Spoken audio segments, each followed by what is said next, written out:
বাংলাদেশের মতো প্রবাসী ও বাঙালিরা বিপুল উৎসাহ নিয়ে পর্যবেক্ষণ করেছেন নবম জাতীয় সংসদ নির্বাচনের ফলাফল নিয়ে ভবিষ্যৎ সরকারের করণীয় নিয়ে জার্মান প্রবাসী বাংলাদেশিদের অভিমত জানাচ্ছেন হাবিবুর রহমান হেলাল।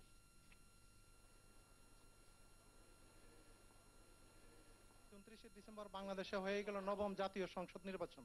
আসুন শুনি জার্মানিতে বাংলাদেশিরা কি ভাবছেন। নির্বাচনের ফলাফল দেখে আমার কাছে অত্যন্ত আনন্দ লাগছে।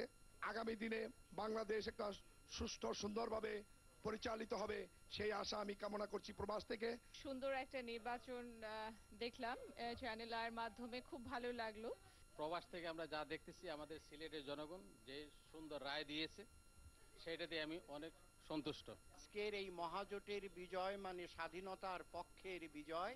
খারাপ লাগতেছে এই কারণে যে আমরা দেশে গিয়ে ভোট দিতে পারলাম না এবার।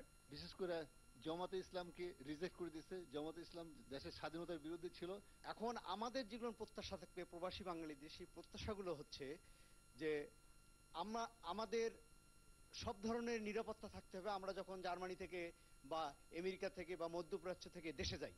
এবং আমরা আরো প্রত্যাশা করব যে আমাদের মতামত যেন বর্তমান গভর্নমেন্ট সবসময় আমাদের মতামতটাকে যেন গ্রহণ করে। ফ্র্যাঙ্কফুর্ট, জার্মানি থেকে হাবিবুর রহমান হেলাল, চ্যানেল আই।